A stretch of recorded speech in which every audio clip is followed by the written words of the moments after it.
물이 없다고 하면 반석에서 물이 나오게 하고, 먹을 것이 없다면 만나를 주시고, 고기가 없다면 메추라기를 주시고, 엄마의 마음이죠.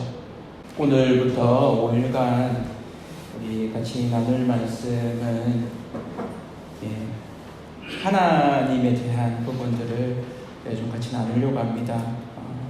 하나님이 어떤 분이신가 할 때 구약에 하나님 스스로 말씀하시는 부분이 있는데요. 출애굽기 34장 6절 말씀을 같이 읽겠습니다. 시작. 여호와께서 그의 앞으로 지나시며 선포하시되 여호와라 여호와라 자비롭고 은혜롭고 노하기를 더디하고 인자와 진실이 많은 하나님이라. 오늘 같이 나누려고 하는 부분은 첫 부분입니다. 하나님이 이 십계명을 이렇게 주셨어요. 그래서 이스라엘 백성이 드디어 이제 나라가 이렇게 형성이 되는, 그래서 거의 240만, 300만에 이르는 이 백성들이 애굽에서 나와서 시내산에 모세가 하나님 앞에 나아가서 이렇게 하나님의 계명을 듣고 너희는 거룩한 백성이다라고 하나님이 어떻게 하면 거룩하게 살 수 있는가를 하나하나 이렇게 알려주시고, 또 그렇게 살기 위해서 성막을 짓는 부분들까지도 세세하게 알려주시는데, 백성들이 기다리는데 안 내려오는 겁니다. 40일을 이렇게 기다리는, 그러니까 제법 긴 기간이죠. 40일이면 한 달하고도 넘는 시간이니까 기다리면서 지쳐서 혹시 무슨 일이 생긴 게 아니냐 막 이렇게 하면서, 아론이 이게 세공업자입니다. 그래서 아론을 부추겨가지고 사람들이 뭘 모으냐면 몸에 있는 금장신구들을 다 모아가지고 하나님의 형상을 만들라 이렇게 하니까, 그들이 하나님의 형상이라고 아는 그 신의 형상이 애굽에서 봤던 금송아지밖에 없는 거예요. 그러니까 금송아지를 만들어 놓고 하나님이다 이렇게 하는 겁니다. 그러니까 참 우스운 장면이죠. 모세는 하나님 앞에 거룩한 백성으로 이들과 어떤 면에서 혼인식을 한다고 이렇게 표현할 수 있는데, 그런 계약서를 하나님이 써주시는 그 자리에 올라가 있는데, 백성들은 하나님이 1계명, 2계명, 3계명에 있는 그 계명에 절대 하지 말라고 한 것을 밑에서 하고 있는 겁니다. 하나님이라고 하면서 송아지 우상을 만들고. 그래서 하나님이 너무 화가 나가지고 모세 보고, 모세야 너를 통해서 강대한 나라를 내가 새로 이룰 테니까 얘들을 내가 못 참겠다. 그래서 진멸하리라 이렇게 얘기합니다. 그러니까 모세가 말립니다. 하나님, 이 백성들 하나님이 끌어낸 백성들 아닙니까? 하나님의 백성 아닙니까? 그리고 아브라함과 이삭과 야곱과 약속하셨던 그 약속을 하나님 기억해 주십시오. 하나님이 약속하신 거 하나님이 이루시지 않습니까? 그래서 하나님이 하신 말씀을 붙들고 모세가 어떤 면에서는 중보를 합니다. 그리고 하나님이 마음을 돌이키십니다. 그리고 다시 십계명을 써서 주시면서 하시는 말씀이 오늘 말씀입니다. 이 말씀 가운데 오늘 첫 번째는 자비롭고라고 하는 이 부분을 좀 같이 보고자 합니다. 자비하신 하나님. 자비하신 하나님 하면 좀 어떤 이미지가 떠오릅니까? 자비하신 하나님. 자비라는 말이 불교 용어로도 많이 쓰이고 이렇게 해서 자비, 영어로 mercy라고 하는데, 또 다른 이 자비라는 말이 동정심 이렇게도 표현합니다. 그러면 훨씬 좀 와닿죠. compassion이라고 하는 이 단어가 이 같은 단어가 됩니다. 그래서 이 자비라는 말의 이 히브리적 어원은 어떤 거냐면 엄마의 자궁입니다. 엄마의 자궁. 그러니까 엄마의 자궁이 가장 안전한 곳이죠.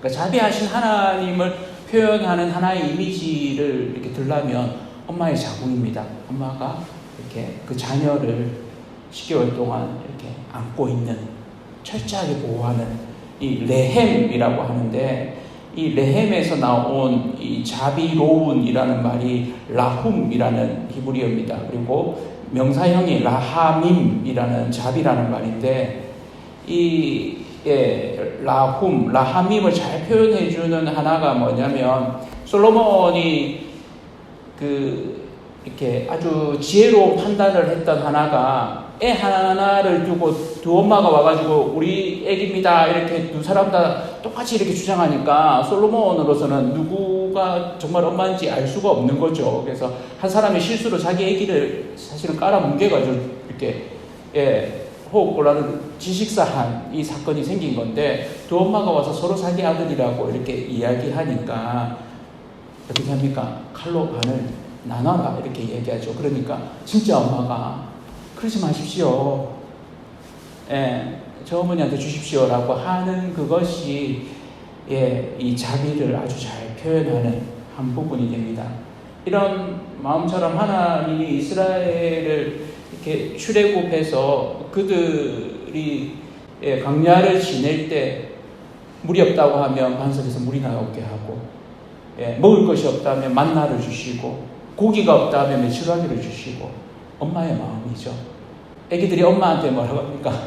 우리 아들 아직도 그러는데 저녁 되면 오늘 뭐 먹어? 이렇게 레파토리입니다. 그래서 늘 그런 이야기를 하는데 하나님이 그런 분이시라는 겁니다. 이 이스라엘 백성 40년 지내면서 물을 먹을 음식을 심지어는 옷도 안 닳게 이들을 인도하시고 이끄시고 지키시는 그 하나님이 자비하신 하나님입니다. 그래서 이사야는 이 하나님을 이렇게 표현합니다. 같이 한번 읽어볼까요? 이사야서 49장 15절인데요. 여인이 어찌 그 젖 먹는 자식을 잊겠으며 자기 태에서 난 아들을 긍휼히 여기지 않겠느냐. 그들은 혹시 잊을지라도 나는 너를 잊지 아니할 것이야. 심지어 어머니가 그 자녀를 잊는 일이 있긴 하죠. 드물지만. 근데 하나님은 잊지 않을 것이라고 이 자비의 마음을 표현합니다. 그런 하나님이시죠. 이게 신약으로 오면 예수님이 이런 자비의 마음을 아주 잘 보여주시는데요.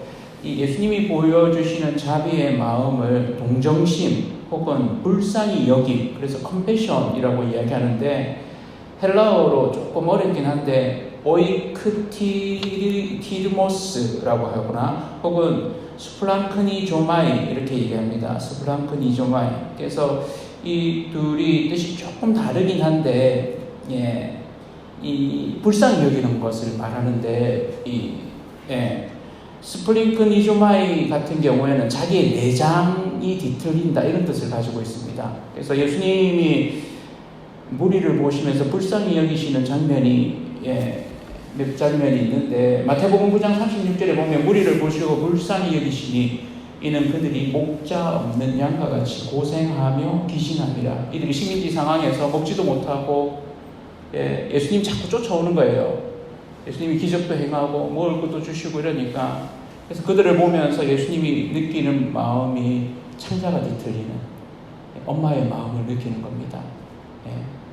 이들을 향해서 자비하신 하나님의 마음을 느끼시는 거죠. 마태복음 14장 14절에는 이렇게 표현합니다. 예수께서 나오셔서 큰 무리를 보시고 불쌍히 여기사 그 중에 있는 병자를 고쳐주시니라.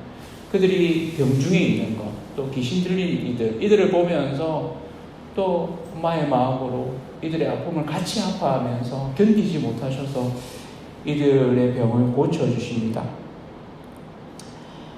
예수님이 이들을 고쳐주시는 부분을 스스로 암탉이 새끼를 돌아본 같다고 표현하는 부분도 있습니다. 누가복음 13장 34절인데요. 예루살렘아 예루살렘아 선지자들을 죽이고 내게 파송된 자들을 돌로 치는 자여 암탉이 제 새끼를 날개 아래에 모음같이 내가 너희의 자녀를 모으려 한 일이 몇 번이냐. 그러나 너희가 원하지 아니하였도다 라고 이야기합니다.